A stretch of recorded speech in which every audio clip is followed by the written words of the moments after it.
High friends, welcome back to my channel. আর যখন ইউটিউবের রিভিউয়ার কমিউনিটি নিজেদের মধ্যে কাঁধা ছোড়াছুড়িতে ব্যস্ত, তো চলো তখন আমরা কথা বলে নিই এই বছরের আমার পছন্দের সেরা 10টা বাংলা সিনেমা নিয়ে। তো এই কাউন্টডাউনটা নিয়ে আলোচনা হতেই পারে, এটা নিয়ে সমালোচনা হতেই পারে। অনেক ভালো ছবি আছে যেগুলো হয়তো বাণিজ্য সফল, বা অনেক ভালো ছবি আছে যেগুলো হয়তো সেইভাবে বাণিজ্য সফল নয়। কোনোটা আমার কাউন্টডাউনে স্থান পেয়েছে, কোনোটা স্থান পায়নি। তো সেগুলো নিয়ে তোমাদের মতামত নিশ্চয়ই আমাকে কমেন্ট বক্সে জানিও। আর যদি এই কাউন্টডাউনের সাথে তোমরা কোনো অ্যাটলিস্ট 10টার মধ্যে 4টে 5টা ছবির ব্যাপারেও যদি তোমরা সহমত পোষণ করো, তাহলে অবশ্যই ভিডিওটাকে একটা লাইক আর ভিডিওটাকে শেয়ার করে দিও, আর চ্যানেলটাকে অবশ্যই সাবস্ক্রাইব করে নিও। তো চলো শুরু করা যাক এবছরের সেরা 10টা ছবির কাউন্টডাউন আমার পছন্দের। 10 নম্বরে আমি যে ছবিটাকে রেখেছি সেটা অঙ্কুশ অভিনীত বাংলা ছবি, যার নাম হচ্ছে কুরবান। এবং এই ছবিটি কিছুদিন আগেই মুক্তি পেয়েছিল, এবং ছবিটির একটা ক্ল্যাশে গেছিলো বগলা মামার সাথে। আরও কয়েকটি ছবি ছিল, একসাথে ক্ল্যাশে গেছিলো ছবিটি। তো সেইভাবে ছবিটি খুব একটা সিনেমা হল পাইনি। তা সত্ত্বেও বলবো যে ছবিটার যে বেসিক যে ব্যাপারটা, যে জিসটা, যে আজকের গ্রাম বাংলায় সহজ সাদাসিধে যে সমস্ত ছেলেমেয়েরা রয়েছে তাদেরকে যেভাবে ম্যানুপুলেট করা হচ্ছে বিভিন্ন ধরনের বলতে পারো যে তোমার টেররিস্ট অ্যাক্টিভিটিসের মধ্যে, সেইটার ব্যাকড্রপে মূলত গল্পটা, এবং টোটাল গ্রাম বাংলার ব্যাকড্রপে তৈরি করা হয়েছে। এবং অঙ্কুশের ডায়ালেক্টগুলো বা প্রিয়াঙ্কা সরকারের ডায়ালেক্টগুলো সেই রকমভাবেই তারা কথাবার্তা বলছে। এবং ছবির মধ্যে প্রচুর বলতে পারো যে বিভিন্ন অ্যানিমালের রেফারেন্স দেওয়া হয়েছে। ফর এক্সাম্পল হাঁস, গাধা, বিভিন্ন রেফারেন্স দেওয়া হয়েছে। এগুলোকে মেটাফার হিসেবে ছবিতে ব্যবহার করা হয়েছে। ছবির মিউজিক ভালো, এবং ছবির কিছু কিছু জায়গায় সিনেমাটোগ্রাফি খুবই ভালো। তো এই ধরনের কাজ বাংলায় খুব একটা হয় না বলে এই ছবিটি আমার এই কাউন্টডাউনের মধ্যে স্থান পেয়েছে। এবার যে ছবিটা নিয়ে কথা বলবো সেটা হচ্ছে যে কাবুলিওয়ালা। আমি নাম্বার 9-এ রাখছি এই ছবিটাকে। এবং ছবিটি কিন্তু বছরের মুক্তিপ্রাপ্ত একদম শেষ ছবি বলা যেতে পারে। তো সেই দিক থেকে ডেফিনেটলি সিগনিফিক্যান্ট, কারণ এই শেষ বেলায় এসেও এটা কিন্তু এই কাউন্টডাউনে জায়গা করে দিচ্ছে just because of the acting of Mithun Chakraborty. ভদ্রলোক যেভাবে কাবুলিওয়ালা চরিত্রটাকে আপন করে নিয়েছেন, এই জায়গাটাই এই ছবির সবথেকে বড় পার্ট। এবং দেখো, যে কোনো ছবির সার্থকতা কোথায়, যখন একটা মানুষ সেই দর্শক যখন সেই ছবিটার সাথে কানেক্ট করতে পারে।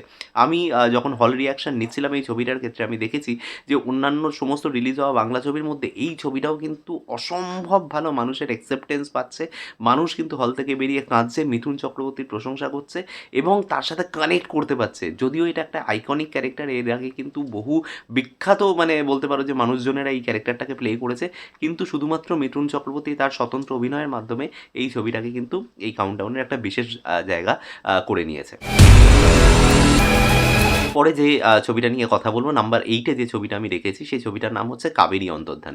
এবং দেখো, Kaberi Antardhan is definitely not amongst the best films by Kaushik Ganguly, নিশ্চয়ই নয়। তবে এই ছবিটা এই কারণের জন্য রাখা, তার কারণ হচ্ছে যে ছবিটার মেকিং প্রসেসটা খুব শাটেল। ছবিটাকে প্রথমত নকশাল পিরিয়ডের ওই ব্যাকড্রপে রাখা হয়েছে, এবং ছবিতে প্রত্যেকের লুকস এবং প্রত্যেকের অভিনয় খুব শাটেল। এখানে কিন্তু শ্রাবন্তীকে আমার যথেষ্ট ভালো লেগেছিল, এবং প্রসেনজিৎ চ্যাটার্জিও কিন্তু এখানে তার লুকস বা তার অভিনয়ের দিক থেকে খুব শাটেল। চুনি গাঙ্গুলির অভিনয় ভালো, কয়েকটা ভালো পারফরমেন্সেস পাশাপাশি এই ছবিটার মধ্যে কিন্তু একটা খুব সুন্দর একটা টুইস্ট রয়েছে, যেটা একদম ছবির শেষ দিকে আসে, সেটা কিন্তু গল্পের দিক থেকে বেশ ভালো। এবং ছবিটার মধ্যে কিছু ফ্রেমস রয়েছে যেগুলো আজও চোখে ভাসে।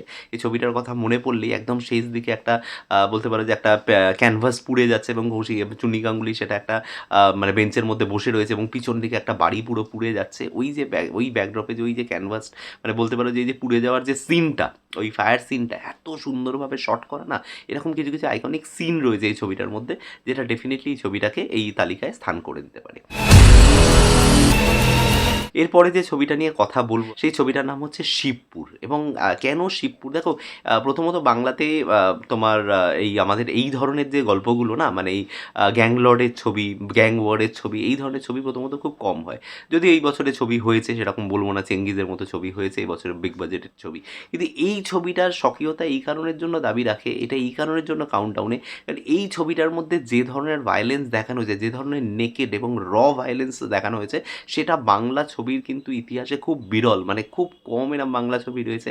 একটা সিন মনে পড়ে যাচ্ছে যেখানে কিন্তু একটা কাটা মুন্ডু নিয়ে ফুটবল খেলার মতো আর কি গড়াতে গড়াতে একটা উত্তর একটা হাওড়া বা উত্তর কলকাতার একটা গলির ভেতর দিয়ে আর কি সেটাকে নিয়ে একজন দৌড়চ্ছে।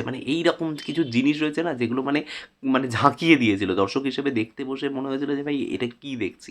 এবং সেখানে স্বস্তিকা মুখার্জি, খরাজ মুখোপাধ্যায়, পাশাপাশি হচ্ছে তোমার আমাদের পরমব্রত চট্টোপাধ্যায়, এদের প্রত্যেকের পারফরমেন্স খুব ভালো ছিল এই ছবিটার ক্ষেত্রে। তো এই অ্যান্ড নেকেড ব্যাপারটার জন্য এই ছবিটা এই কাউন্টডাউনে জায়গা করে নিচ্ছে। নম্বরে যে ছবিটা রেখেছি, যে ছবিটা নিয়ে কথা বলবো, সেই ছবিটার নাম হচ্ছে 'শহরের উষ্ণতম দিনে'।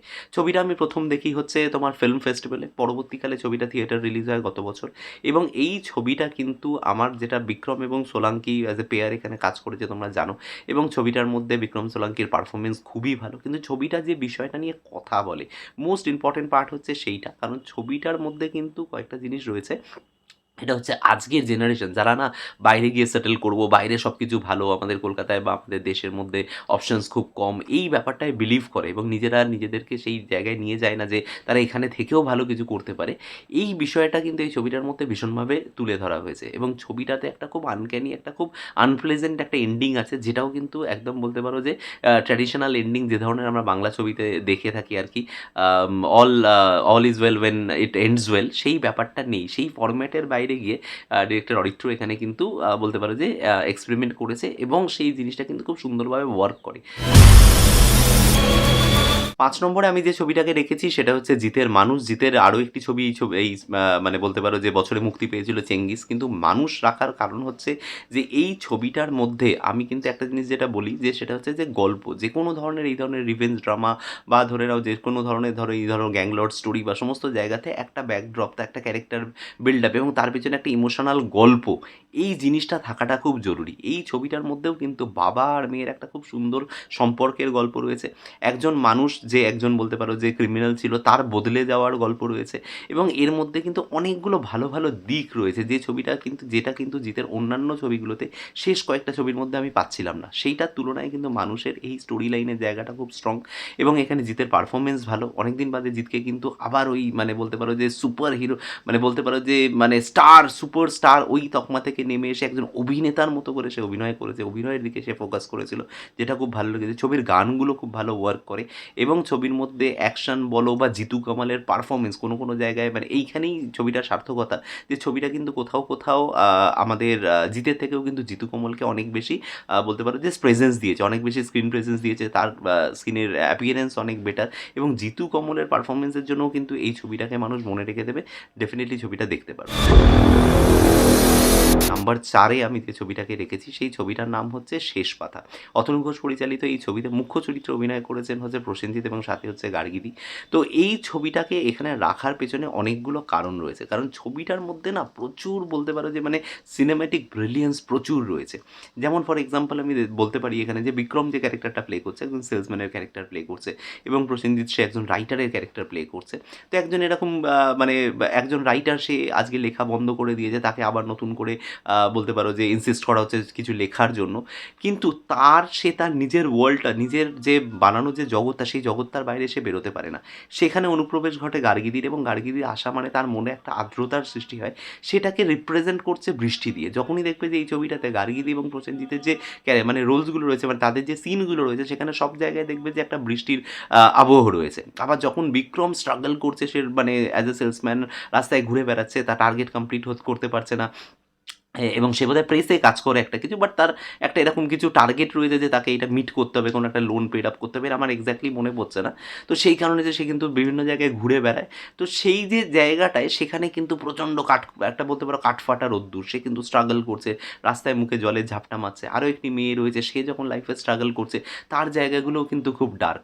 তো এই যে একটা সিনেমেটিক একটা বলার যে আন্দাজ, এই যে বলার যে একটা তরিকা, এই যে স্টাইলটা, এই ব্যাপারটা এই ছবিটা অসাধারণ লেগেছে এবং আরও যেটা ভালো লেগেছে সেটা হচ্ছে প্রসেনজিতের অভিনয় এবং তার মেকওভার। প্রসেনজিৎ চট্টোপাধ্যায় যে কীভাবে নিজেকে অ্যাজ এ শিল্পী ভেঙে এই ছবিটা করেছেন সেটা কিন্তু এই ছবিটা না দেখলে বোঝা যায় না। এরপরে যে ছবিটা নিয়ে কথা বলবো সেটা হচ্ছে এবছর রিলিজ হওয়া যে শেষ দুটি বাংলা ছবি তার মধ্যে একটি, যার নাম হচ্ছে 'প্রধান'। এবং কেন দেবের এই ছবি মানে এই কাউন্টডাউনে জায়গা করে নিল, কারণ দেখো দেবের আরও দুটো ছবি ছিল, 'বাঘাযতীন' এবং আরও একটা হচ্ছে তোমার আমাদের 'ব্যোমকেশ'। কিন্তু এই ছবিটাকে কাউন্টডাউনে রাখার পিছনে একটাই কারণ, যে এই ছবিটাতে দেব নিজেকে বহুদিন বাদে কিন্তু অনেক মাসি ওয়েতে কিন্তু প্রেজেন্ট করেছে। ছবিটা নিয়ে অনেক রকম কথাবার্তা হচ্ছে যে এটা সিরিয়াল মার্কা ছবি বা এটা ওই টিভি দর্শকদেরকে ক্যাটার করার জন্য তৈরি করা হয়েছে and all, but still what I believe যে দেবের যে ক্যারেক্টারটা সেটা যেভাবে প্রেজেন্ট করা হয়েছে এই ছবিতে, এটা ভীষণ মাসি।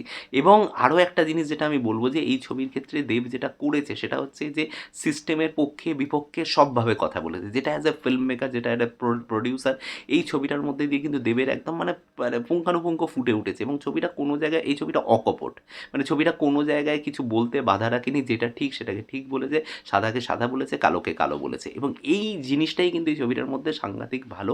এবং ছবিতে পরাণ বন্দ্যোপাধ্যায়ের পারফরমেন্স ভালো, বাকি যে ক্যারেক্টার আর্টিস্টগুলো, অম্বরীশ বলো বা এখানে তোমার কনিনিকাদি বলো বা এখানে কাঞ্চনদা বলো, খরাজদা বলো, প্রত্যেকে যেটুকু যেটুকু পোর্শনে তারা অভিনয় করছে প্রত্যেকে ফাটিয়ে দিয়েছে। তো এই কারণের জন্য এই ছবি রয়েছে আমার লিস্টে নাম্বার 3-তে।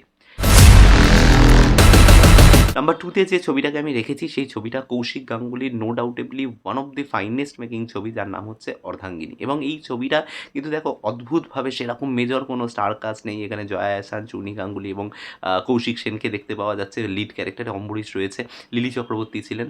তো এই যে মানে সামান্য একটা বলতে পারে যে সেই অর্থে কোনো স্টার মেজর কোনো ফেস সেই অর্থে ছবিটার মধ্যে নেই এক্সেপ্ট জয়া আহসান। বাট ছবিটা যেভাবে মানুষের সাথে কানেক্ট করে, ছবিটা যে মেসেজ মানুষকে দেয়, সেটা কিন্তু একটা দারুণ জায়গা বলতে পারো যে তৈরি করেছে। এই ছবিটারও হল রিয়াকশানটি থেকে আমি দেখেছিলাম যে মানুষজন কাঁদছিল, ছবিটার সাথে রিলেট করছিল, তারা এই বিষয়গুলো সম্পর্কে এই যে টানাপোড়েন সেগুলোকে ফিল করতে পারছিল। এই ছবিটার মধ্যে কিছু অসম্ভব ভালো ডায়লগ রয়েছে এবং ছবিটা একটা ভীষণ ইম্প্যাক্ট ক্রিয়েট করেছিল মানুষের মনের ভিতরে। এবং ছবিটার মধ্যে একটা খুব লেট মোমেন্ট টুইস্ট ছিল, যেটা কিন্তু মানে বেশ ভালো যায়, মানে যায় আর কি ছবিটার সাথে। এবং ছবিটার মধ্যে পারফরমেন্স, চূর্ণী গাঙ্গুলির অসম্ভব ভালো পারফরমেন্স ছিল, জয়া আহসান, কৌশিক সেনও ভালো অভিনয় করেছিলেন। কিন্তু আবারও বলছি না, ছবির যে মেসেজ, ছবির মেসেজটা এত ভালো ছিল এবং ছবির মেসেজটা মানে এক একটা লাইন এরকম, মানে একজন মানে যদি ওভারঅল ছবিটাকে একটা লাইনে বলতে, একজন অযোগ্য মানে অযোগ্য মানুষ সে কিন্তু মা হয়ে গেল এবং একজন যোগ্য মানুষ যে মা হতে পারতো সে মা হতে পারলো না। তো এই যে মানে প্রিন্সিপালটার উপরে ছবিটা তৈরি, তো অসম্ভব ভালো একটা পছন্দের ছবি আমার। এবছরের সেরা ছবি, আমার পছন্দের সেরা ছবি অবশ্যই দশম অবতার। এবার এটা নিয়ে বিতর্ক হতেই পারে, তোমরা লিখতেই পারো কেন এটা বা ইয়ে। তো আমি একটাই জিনিস বলবো, সেটা হচ্ছে যে এই যে গল্পটাকে না, এই গল্পটাকে মূলত তোমরা জানো যে প্রবীর পোদ্দার এই যে জুটি, মানে সৃজিত মুখার্জির তৈরি দুখানা ক্যারেক্টার, তো এই দুটো ক্যারেক্টারকে একসাথে প্রথমে নিয়ে আসা, এই ধরনের কাজ বাংলাতে, এই যে ওয়ার্ল্ড ক্রিয়েশন না, বাংলাতে প্রথমত খুব কমই হয়েছে। তো এই ওয়ার্ল্ড ক্রিয়েশনের ব্যাপারটা আমার সবথেকে ভালো লাগে।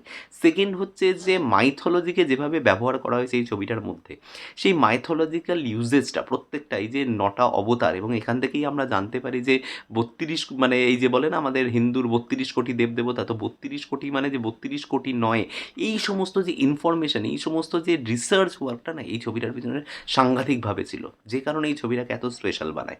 এবং এই ছবিটার মধ্যে অবশ্যই গান ভালো, ছবিটার পারফরমেন্সেস ভালো রয়েছে। এবং ছবিটার আরও একটা জিনিস আমার যেটা ভালো লাগে সেটা হচ্ছে যে ছবিটার মধ্যে কিছু আইকনিক ডায়লগ রয়েছে, যে ডায়লগগুলো আমরা দশম অবতারের মানে এর আগে যদি মানে আমরা চলে যাই আর কি, যে প্রবীরবাবুর ক্যারেক্টারটা বা পোদ্দারের ক্যারেক্টারটা, তাদের যে আইকনিক ডায়লগগুলো ছিল সেই আইকনিক ডায়লগগুলোকেই এখানে কিন্তু একটু চেঞ্জ করে দিয়ে সেটাকে দেখানো হয়েছে। এবং ছবির মধ্যে যদি ভালো করে দেখো সিনেমাতে, যে মেকিং ওয়াইজ যদি যাই, যে সিনেমাতে যখন এই ড্রামা ক্রিয়েশনের জায়গাগুলো তৈরি হচ্ছিল, সেখানে ছবিতে বহু জায়গায় কিন্তু একটা স্লো মোশনের কিন্তু একটা বলতে পারো যে ব্যবহার করা হয়েছিল, এবং সেগুলো কিন্তু মানে সিনগুলোকে এত ড্রামাটাইজ করে দেয়, সেই প্রত্যেকটা মার্ডারকে এত ড্রামাটাইজ করে দেয়, অসম্ভব ভালো লাগে দেখতে। ছবির ফ্লজ আছে আমি জানি, ছবির এন্ডিংটা প্রেডিক্টেবল ছিল, কিন্তু তা সত্ত্বেও ওভারঅল ট্রিটমেন্ট বা এনজয়ের দিক থেকে যদি বলি, আমার এই ছবিটা এই বছরের সবথেকে ভালো লেগেছে। মানে এটা last but not the least, আমি 3টে ছবির নাম বলবো, যে 3টে ছবি আমার কাউন্টডাউনে হয়তো জায়গা পায়নি, কিন্তু বড় ব্যানারের ছবি এবং বড় ব্যবসা করা ছবি, প্রত্যেকটা বাণিজ্য সফল ছবি। সেই অর্থে যদি বলতে হয় যে দর্শকের ভার্ডিক্টে এগুলো কিন্তু ডেফিনেটলি থাকবে, কিন্তু আমার পছন্দের জায়গা থেকে হয়তো আমি ছবিগুলো রাখিনি। আমি 3টে ছবির কথা বলবো। এক হচ্ছে ডেফিনেটলি জিতে চেঙ্গিজ, দ্বিতীয় যেটা বলবো সেটা হচ্ছে উইন্ডোজ প্রোডাকশনের রক্তবীজ, এবং তৃতীয় যেটা বলবো সেটা হচ্ছে দেবের প্রোডাকশনে বাঘা যতীন। এই 3টে ছবি কিন্তু অনায়াসে যে কারোর কাউন্টডাউনে থাকতে পারে, তোমাদের পছন্দের লিস্টেও থাকতে পারে, এবং সবথেকে বড় কথা দর্শকদের পছন্দের লিস্টে ছিল বলে এই ছবিগুলো কম বেশি ব্যবসা করেছে। কিন্তু তা সত্ত্বেও বলবো যে এই ছবিগুলো কিন্তু আমার খুব একটা পছন্দের ছবি নয়, যে কারণে এই কাউন্টডাউনে জায়গা করে নিল না। ডেফিনেটলি তোমাদের ভালো লেগে থাকতে পারে, তোমরা কমেন্ট করে জানিও তোমাদের মতামত কি এই 3টে ছবি নিয়ে, এবং আমার এই ওভারঅল কাউন্টডাউনটা সম্পর্কে তোমাদের মতামত জানালে অবশ্যই খুব খুশি হব। এরপরে আসবে হচ্ছে বাংলা ওয়েব সিরিজের একটা কাউন্টডাউন, এখনও করতে পারছি না কারণ এখনও অবধি ওয়েব সিরিজ রিলিজ করা বাকি রয়েছে। ক্লিকের একটা ওয়েব সিরিজ আসবে 29 তারিখ, রাজা রানী রোমিও, সেটা রিলিজ হওয়ার পরেই ফাইনাল কাউন্টডাউনটা নিয়ে আসবো বাংলার সেরা 10টা ওয়েব সিরিজের। ততক্ষণ অবধি এই ভিডিওটা দেখতে থাকো আর চ্যানেলটাকে সাবস্ক্রাইব করে নাও। দেখা হচ্ছে তোমাদের সাথে আমার পরের কোনো ভিডিওতে। Till then, bye by.